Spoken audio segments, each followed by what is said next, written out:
So, what's it actually like living in Naperville, Illinois? Because if you read the blogs, scrolled the reviews, or just heard someone say, oh, that place is fancy, you've probably got questions and maybe a few misconceptions.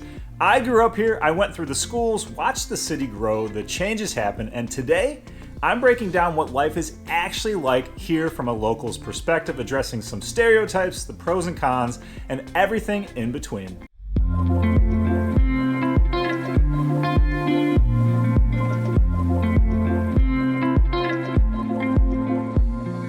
And hey, if you're watching this video, you're probably thinking about making a move to Naperville. So if you didn't know already, I'm Austin Weiss. I've helped dozens of families relocate right here to my hometown of Naperville who reached out to me from watching my videos. So if that's you, give me a call, shoot me a text, or email me directly. I'd love to help you make Naperville feel like home. But to kick things off, let's address a question people ask me often, and that's, are the schools really that good? Now, I wouldn't go as far to say the schools are legendary, but Naperville has been ranked the #1 city for the best public schools in America multiple times. Between Indian Prairie School District 204 and Naperville Community School District 203, you've got two nationally ranked districts, so no matter where you move to in Naperville, you really can't go wrong. When it comes to raising a family here in Naperville, the schools and daycares are a huge part of the attraction. Most of the top daycares have wait lists, so if you have a toddler, get on those wait lists early. Now, both school districts do have the early childhood learning centers, essentially school district run preschool for 3, 4, and 5-year-olds, with tuition being about $260 a month for part day, and D203 does have a full day option at $560 per month.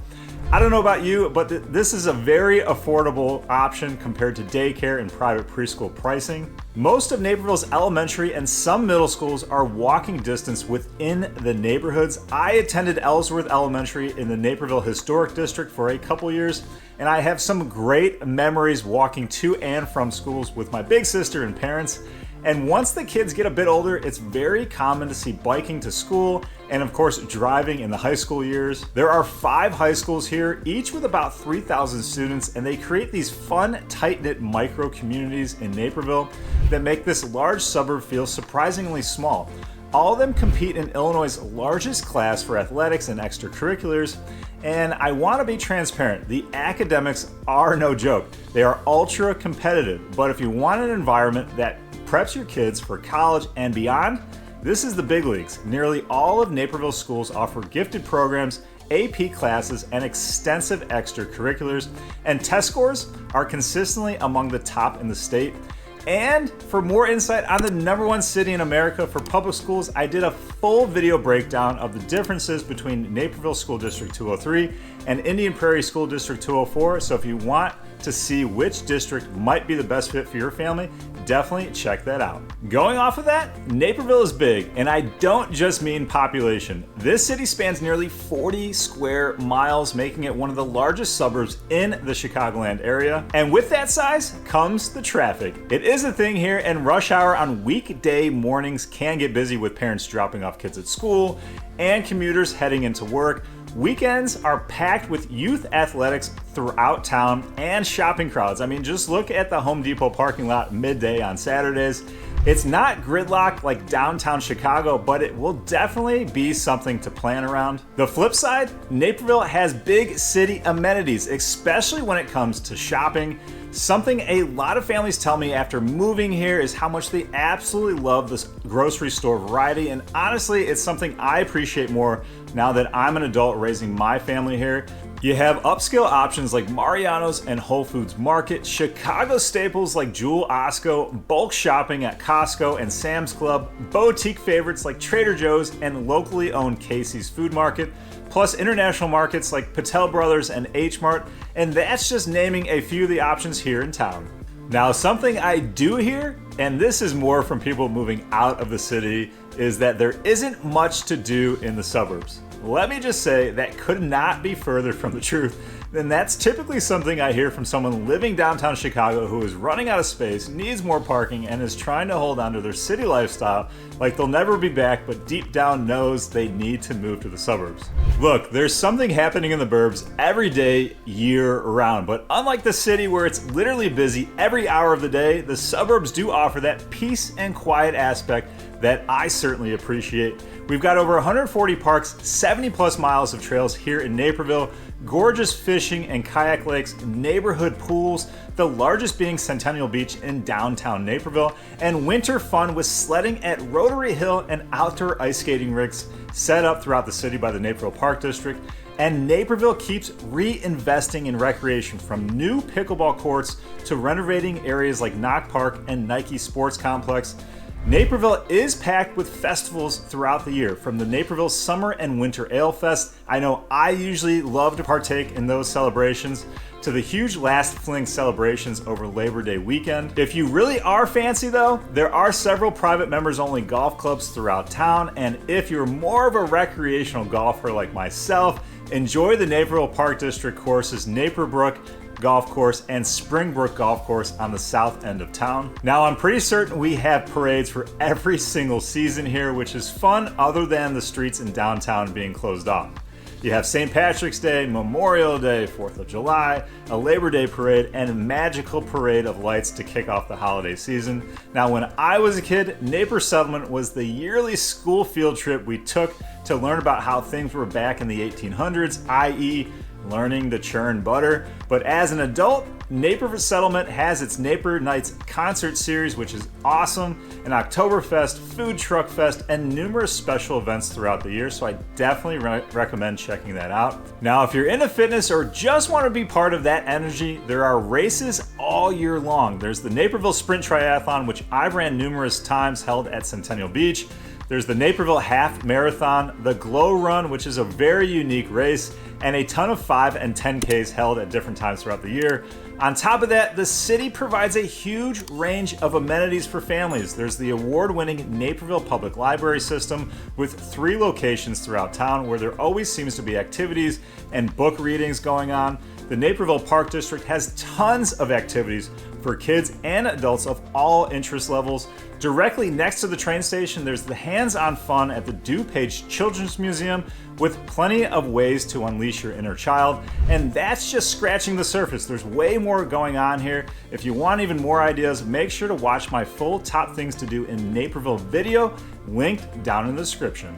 And if all those events and activities are not enough, just wait until you see downtown Naperville. This is where the city really shows off. Downtown Naperville has become the go-to destination in the suburbs for incredible restaurants, dessert spots, and nightlife, all packed into a walkable, charming downtown area. Having grown up right here in Naperville, I've watched downtown transform and change over the years into one of the most vibrant suburban downtowns in the entire Chicagoland area, and honestly, it still blows me away at how much it has to offer. As a kid growing up here, downtown meant trips to the Naperville Riverwalk when you could still feed the birds. They don't want you doing that anymore, so don't get caught.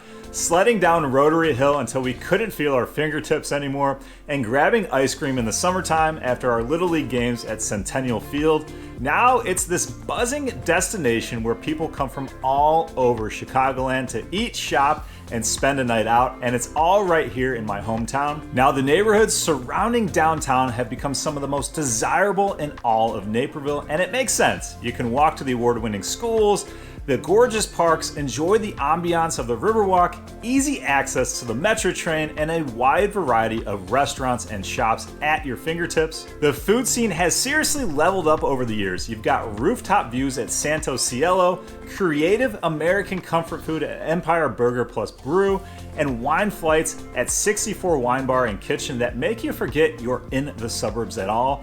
For a more laid-back vibe, I still love grabbing pizza at Lou Malnati's, which sits in the reconfigured space of the original Naperville Firehouse, or a burger at Jackson Avenue Pub, both local longtime favorites. And you cannot skip dessert. Literally, it's a running joke here in Naperville. that has an overabundance of dessert shops with ice cream stores and specialty treats literally on every single corner. But my sweet tooth isn't complaining. And the Riverwalk, that's the heart of downtown. It winds along the west branch of the DuPage River through parks, gardens, and public art. It's common to see families enjoying an afternoon at Rotary Hill, soaking it all up in the sun and enjoying shade from the Carillon Bell Tower. And if you need some exercise, take a boat or paddleboard out on Quarry Lake. Now, if you want a deeper dive into what's it like living near the Riverwalk and the downtown core area, make sure to check out my top downtown Naperville neighborhoods video, which you can watch right here. It'll give you a full picture of what the price points are at and what everyday life looks like in this part of town. All right, so one of the top questions I receive is, now that Naperville is the #1 city to buy a house in America, is real estate still affordable there?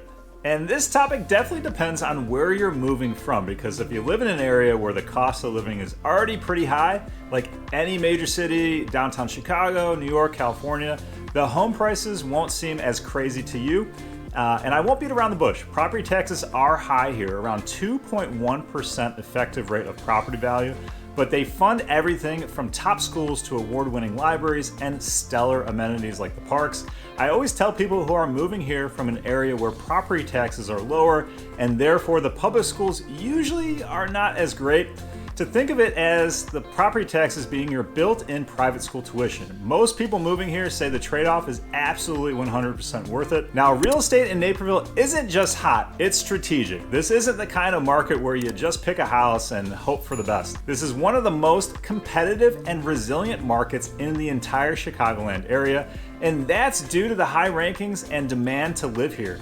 And if you need a winning strategy, you can reach out to me by phone, text, email, and I would be glad to connect on a video call to discuss your moving plan, go over the home buying process here, and discuss the current Naperville real estate market so you don't miss out on your favorite house. Because of Naperville's biggest draws, the schools, the quality of life, and great family vibes, Naperville holds value better than most of the surrounding suburbs, even when other markets have cooled, and that's huge for resale confidence. Over the past 5 years, home values have surged more than 59%. Yep, you heard that correctly. And the average single family home now sells around $775,000, with luxury builds near downtown regularly crossing well over $1.5 million. I know I just put a new build contract on a house in East Highlands for over $2 million, and with the builder's approval, I'm hoping to do a video series all about the stages of building a home here in Naperville, so watch out for that in the next year or so. Now, this tear down and rebuild trend, with older 1950s and 60s split levels being replaced with enormous custom homes that sell well over 7 figures, has contributed to the limited affordability inventory surrounding the downtown area. But there are great options at affordable prices in great neighborhoods about 2 to 3 miles out from downtown. So make sure to watch my top Naperville neighborhood series for more insight. And as I explained in my North versus South Naperville video, there are trade-offs to where you live in town. South Naperville should give you more home for your money, along with awesome amenities and parks, but North Naperville, you'll have quicker access to the downtown area, the train, the highway, and all the action. And you can still find homes at more approachable entry points throughout town, but expect to do some updating and renovation projects, and I can coach you through that entire process so it doesn't seem as daunting. And with all that growth in the real estate market we just spoke about, it's fair to wonder, has Naperville gotten overcrowded? This is probably the #1 question I get from people moving here from out of country or from out of state, because Naperville is popular, no doubt, but overcrowded? Not really. We've hovered around 150,000 residents for nearly a decade, and Naperville planned ahead for this kind of growth. The city spans nearly 40 square miles, making it the second largest suburb in the Chicagoland area by land area, right behind Aurora, Illinois.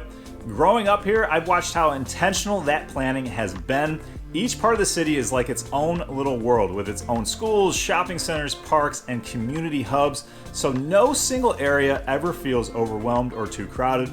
Now, don't get me wrong, traffic is real during weekday rush hours and on weekends when youth sports are literally everywhere throughout town and everyone is out shopping. But even with all that, Naperville's traffic moves. The city has invested heavily in infrastructure over the years, widening roads, syncing traffic signals, and most recently completing the 2-year project of reconstructing the Washington Street Bridge downtown Naperville, which dramatically improved the downtown area traffic flow. The only place that really gets packed consistently is Costco on the weekends, and of course downtown Naperville. But that's only on warm summer nights, and honestly, that's kind of the point. When it's 75 degrees, there's live music, things to do, people to see, and you want to be where the energy is at. But despite being this big, Naperville still feels like a small town to me. You've got that Saturday morning farmers market at 5th Avenue Station. You can grab some fresh produce, your cheeses, your meats, and probably bump into half your neighbors, including my mother, who will talk your ear off and tell you all about how when she first moved to Naperville here in the 1980s, there was only one stoplight. And while we're clearing things up, let's address a few of the stereotypes people love to throw around on the internet about Naperville. Having grown up here and now raising my own family here, I've heard just about every stereotype there is about Naperville, and honestly, these are from people who have limited perspective on the community, and they could not be further from the truth. So let's start with, is Naperville full of snobby rich people? That's probably the one I hear the most, and sure, there's some wealth here, but there's also every kind of background, culture, and career you can imagine. Most people are incredibly down to earth, community minded, and proud to call this place home. Like anywhere, you'll run into a few who think they're better than everyone else, but that's not a Naperville thing, that's just a human thing, and I'm pretty sure you'll find that everywhere. Now, another stereotype I hear kind of frequently is everything looks the same, it's just another cookie cutter suburb. And honestly, being in real estate, this one always makes me laugh because Naperville is massive and each part of town of the city has its own personality. You know, around downtown Naperville, you've got the charming older homes as well as the new luxury builds side by side, while neighborhoods like the West Highlands area, Maplebrook, White Eagle, and Ashwood Park all have totally different styles and vibes. It's one of those things I love most about living here. You can really find an area that fits your lifestyle. At the end of the day, I think a lot of those stereotypes again come from people who've never actually experienced Naperville, and I can tell you it's a lot more diverse than when I was a kid and extremely community driven. I don't think it would be as highly recognized for being a great place to live if it wasn't. And that leads right into our fire round of questions, just a few of the most common things I get asked about living here in Naperville. Just about living here, you can really find an area that fits your lifestyle. At the end of the day, I think a lot of those stereotypes again come from people who just check out some of my other videos and of course the rankings on niche.com. Now, is Naperville walkable? I would say the downtown area is very walkable with the shops, dining, and the Riverwalk all connected. The rest of the city is more car-centric, but loaded with trails and bike paths between the neighborhoods. If you're up for it, you can float down the river, which makes for a spectacular vantage point. Make sure to join me this fall for an updated video. Does Naperville have nightlife? Yes, think vibrant suburban nightlife, the trendy bars, cocktail lounges. There are some live music areas as well, and plenty of dessert shops like we already spoke about to wrap up those awesome date nights. Now late into the evening, well past my bedtime, it definitely hits a different vibe as some of the bars get a little bit clubby, and that attracts a different crowd. Certainly not least is how's the commute from Naperville to downtown Chicago. So the metro is great. We love taking the train to downtown, bypassing all the traffic, not having to find a parking spot in the city. The express train during those commuting hours will get you downtown in about 35 minutes. It's why a lot of hybrid workers love Naperville. They get the best of both worlds. Driving can be a bit daunting. It's 45 to 60 plus minutes depending on traffic and which neighborhood you're traveling to. If you're looking to get up to a Cubs game at Wrigley Field for a night game, expect a 2-hour drive easy. And to wrap things up, the best way to know if Naperville is the right fit for you and your family is to come experience it for yourself. Plan a visit, explore the parks, the gardens, the downtown area, eat at several of the restaurants, attend an event, Visit the schools and talk to the locals. They're friendly here, don't be shy. There's always something happening, and seeing it in person tells you more than any Google search ever could or watching any of my videos. And honestly, the smartest move you can make is to plan ahead. Do your research, figure out what matters most to your lifestyle, and when you're ready, give me a call, shoot me a text, or send me an email. I've helped countless families make the move here, and I can help you build a clear real estate plan to make the whole process as simple as possible. But until next time, I'll catch you guys later.